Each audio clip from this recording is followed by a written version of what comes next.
तो फोक की नॉलेज तो अपने आप में एक अहमियत रखती है, बिल्कुल बिल्कुल। लेकिन उसमें जो वेस्टर्न मिक्स करते हैं, इसके बारे में वो जो फ्यूजन पे बात अधूरी रह गई थी। फ्यूजन बेसिकली क्या है?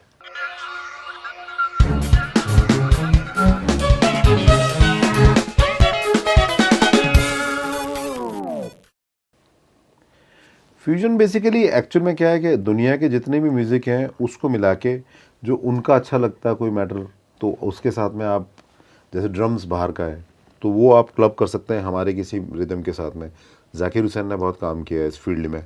जाकिर हुसैन जुड़े जॉन मैकलॉफ्लिन के साथ में, और at the same time Vikku Vinayakam होते थे। तो इन लोगों ने सबसे पहले एक शक्ति ग्रुप सबसे पहले इन्होंने फॉर्म किया था ये ओके। Fusion group. और मेरे ख्याल में उससे पहले शायद पंडित रविशंकर जी और फिलिप ग्लास, ये दो लोग थे जिन्होंने सबसे पहले यदु मेनन क्लब होना, मतलब दो लोगों का क्लब होना, दो अलग अलग म्यूजिक, अलग अलग, जैसे Indian classical with western classical. तो यदु मेनन के साथ में मतलब जाकिर हुसैन से भी पहले किया इन्होंने। यदु मेनन और रविशंकर जी सबसे पहले जुड़े थे, ये क्लब हुए। फिर जॉर्ज हैरिसन बीटल्स के रविशंकर जी के साथ में क्लब हुए। तो फ्यूजन तो उसी दौर से चला आ रहा है। फिर धीरे धीरे शक्ति में जाकिर हुसैन साहब हैं, और जॉन मैकलॉफ्लिन और विक्कू विनायकम, एल सुब्रमण्यम, एल शंकर। फिर ऐसे करते करते आज का जो आप देख रहे हैं कि अब तो आजकल ऐसा हो गया कि अब वहाँ का ड्रम्स और हमारा तबला और ये मिक्स होता रहा। पंचमदा ने बहुत काम किया, 12 स्ट्रिंग ब्रास सारा फ्यूजन किया। पंचमदा का भी दिमाग अलग ही वेस्टर्न स्टाइल में चलता है। वेस्टर्न नहीं, सब तरह। आप रहना बीती जा, वो तो फादर का प्रभाव। शाम ना आए, अब ये राग जो है तोड़ी है, सारे गानी सारी मगर सानी। अब ये स्ट्रक्चर में एक आदमी ने कंपोज किया, तो उसका दायरा कितना बड़ा होगा। एट द सेम टाइम तोड़ी है, और उसके बीच में आप कॉर्ड स्ट्रक्चर देखेंगे तो बिल्कुल अलग है। 12 स्ट्रिंग बज रही है। उन्होंने सबसे ज़्यादा एक्सपेरिमेंट किया है हमारी बॉलीवुड में। अगर किसी ने फ्यूजन सबसे ज़्यादा किया तो पंचमदा है, जिन्होंने एक्सपेरिमेंट्स, नए नए इंस्ट्रूमेंट्स यूज़ करना, इंट्रोड्यूस करना, ब्रास, और अगर कोई भी चीज़ को इंट्रोड्यूस किया तो अपने अपने नए इंस्ट्रूमेंट्स बना देना। उन्होंने पैडल मटका बनाया था एक, ओके। पैडल मटका, ऐसे ऐसे, ये सब फ्यूजन है। सामने ये कौन आ गया, सामने ये का बड़म्पा, ये उन्होंने बनाया मटके से, पंचमदा ने।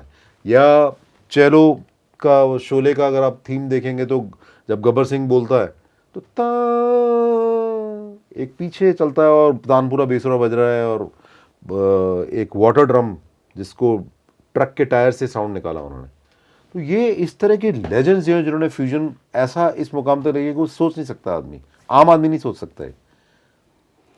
इसी तरह से जो हमारे गायक हैं, जैसे दिलेर मेहंदी का बताया, सोनू निगम का बताया, लेडी सिंगर में शोभा मुदगल, श्वेता, इनके साथ में काम किया। इनके साथ में काम करने का कोई एक्सपीरियंस जो आपने उनकी आवाज़ के साथ में प्रयोग की हो? मुझे जब मैंने फर्स्ट टाइम इनको देखा, शुभा मुदगल जी को, तो मुझे एक सूफियाना चीज़ दिमाग में आई। मैंने कहा क्यों ना इनके साथ में कोई ऐसी कव्वाली की जाए, जो जब बहुत अच्छी क्लासिकल सिंगर है, लेकिन उनको इस चीज़ के लिए मनाना कि मैंने कहा आप, क्योंकि कमर्शियल कंपनी है तो कमर्शियल म्यूज़िक ज़्यादा करना ज़्यादा ज़रूरी है। हमारा काम ही वही था कि किसी चीज़ को कमर्शियल तरीके से बेचना है। तो उनका क्लासिकल स्टाइल था, तो मैंने उनको बोला कि आप एक काम करिए, एक ये कंपोजिशन है, और इसको मुझे ऐसा लगता है कि मैंने कंपोज करते वक्त कुछ ध्यान लगाया, और ये शब्द भी आ गए मेरे दिमाग में कि अली मोरे अंगना दरस दिखा दम, अली मोरे अंगना, तो इश्क में तेरे जोगन बन गई। तो ये जब कंपोज हुआ तो मैंने उनको सुनाया, तो बड़ा खुश हुई, कहती कि नहीं अच्छा है। जवाहर होटल भी थे वहाँ पे, और हम दोनों ने किया था, जवाहर होटल और मैंने। तो उन्होंने वो गाना सुना, और वो गाना, एक ही गाना कंपोज किया था मैंने उसमें, और वो गाना टाइटल सॉन्ग बन गया उसका, और वो गाना चल गया। तो ऐसे कई बार मिरेकल्स हो जाते हैं, कोई ऐसी मेहर हो जाती है ऊपर वाले की कि वो गाना चल गया। ऐसे ही श्वेता शेट्टी का था दीवाने तो दीवाने। दीवाने दीवाने भी जब हमने कंपोज किया तो उनकी आवाज़ मुझे भारी लगती थी, बहुत ज़्यादा, बहुत भारी आवाज़। तो मैंने कहा कि ये गाना कैसा कंपोज किया जाए। तो उस वक्त ये 140 टेम्पो बहुत चलता था, फास्ट। तो डांसिंग नंबर सोचा गया कुछ, और ये गाना आया, खिड़की पे आऊँ ना, ऐसे ही बनाया था मैंने खिड़की में आऊँ ना बाहर में जाऊँ, कैसे मैं सारा दिन घर में बिताऊँ, नजरें मिलाऊँ तो मैं कैसे मिलाऊँ, दीवाने ये दीवाने ते दीवाने हैं। ये गाना सुपर डुपर हिट हो गया, उस टाइम का बहुत हिट गाना है, आपको पता होगा। तो ऐसे कंपोज करते हुए कोई चीज़ दिमाग में आ जाती है और गाना बन जाता है। श्याम अनुरागी जी ने गाना लिखा था, श्याम अनुरागी। श्याम अनुरागी जी उनका गाना लिखा हुआ और बहुत चला था। और अली मोने अंगना के टाइम में मुझे ऐसा लगा था, मैं वॉइस मस्ती करता रहता हूँ किसी की आवाज़ में, जब दिलीप भाई के लिए कोई हम लोग गाना सोचते हैं तो उनकी आवाज़ में कंपोज करने की कोशिश करता हूँ कई बार। तो वैसे तो सब कंपोजिशन उन्हीं के हैं, लेकिन कहीं ऐसा होता है तो मैं भी अपना पुट डालता हूँ उसमें। तो जब अली मोने अंगना कर रहे थे तो नुसरत साहब दिमाग में आए, उनका गाना में बड़ा, ये जो हल्का हल्का सुरूर है ये तेरी नजर, तो मैंने कहा ऐसा कुछ कंपोज किया जाए जो एक लेडी का वाली गा रही है। लेडी का। आबिदा परवीन तो है ही, लेकिन ये जब गाना किया तो ये सुपर डुपर हिट हुआ उस ज़माने में, अली मोने अंगना। और बस आप ये समझिए कि दरगाह शरीफ, अजमेर शरीफ दरगाह का कुछ आशीर्वाद था कि वो हाजिरी लग गई, वो गाना बहुत सुपर डुपर हिट हुआ उनका। ऐसे टी सीरीज के तेरे बिन, तुम बिन, उसके म्यूजिक को लेकर कुछ? तुम बिन में मेरे 2 गाने थे, इनफैक्ट 3 गाने रिकॉर्ड हुए थे, और फिर फाइनली 2 गाने रह गए, और वो 2 गाने दोनों मेन हीरो पे थे, एक हिमांशु पे, एक प्रियांशु पे। तो अनुभव सिन्हा ने वो फिल्म की थी और उसका बहुत बड़ा सेट था, और भूषण जी हमें सेट पे ले भी गए, मुझे लेके गए थे कि बहुत बड़ा सेट लगाया, उन्होंने दिखाया है सेट कि यहाँ पे आपका गाना शूट हो रहा है। मुझे लगता है वो जो गाना था सोनू निगम ने गाया था, और वो गाना थोड़ा टाइम से पहले आ गया, वो गाना आज के टाइम में आता तो बहुत बड़ा हिट होता, ऐसा लगता है मुझे। कि कई बार होता है कि ऐसी कोई कंपोजिशन होती है जो थोड़ी लेट, जिसे कहते हैं ना कि अभी आने वाली चीज़ थी वो, लेकिन ठीक है, वो गाने हमारे अच्छे थे, उसमें 2 गाने दोनों हीरोज़ पे थे और अच्छे चले।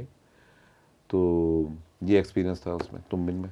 ऐसा ही कोई गाना जिसको आप चाहते हो कि आज के दौर में उसको मैं रिक्रिएट करूं, कि आजकल तो रिक्रिएशन का बहुत बड़ा दौर चल रहा है?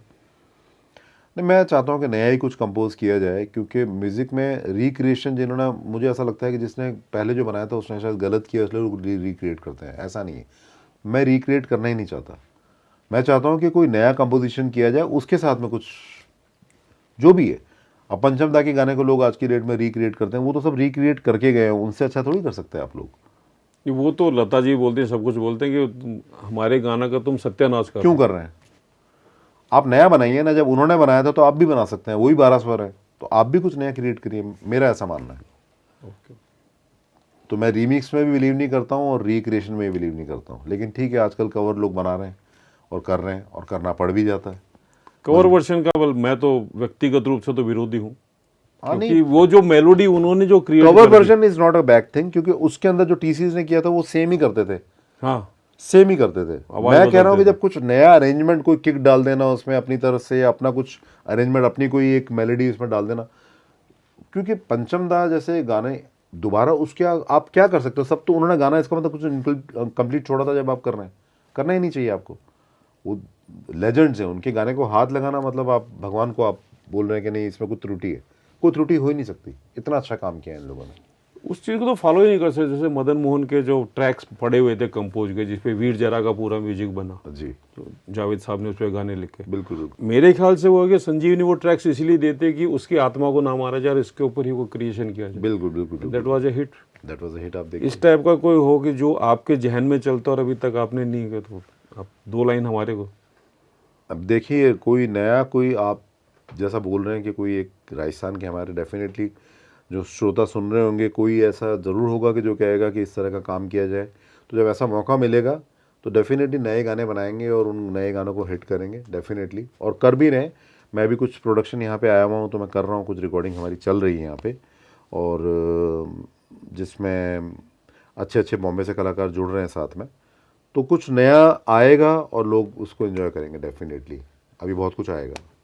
Thank you brother. Thank you ji, thank you, filmography के सेट पे आप आए thank you, and thank you. All about films की बात कर रहे थे। पहली बार हमने संगीत को लेकर इतनी बातें की, और धन्यवाद आपसे मिलकर सुरेश बहुत जी। अच्छा आपका लगा। और अमित ओझा जो हमारे डायरेक्टर हैं, इस शो के प्रोड्यूसर हैं, थैंक यू वेरी मच।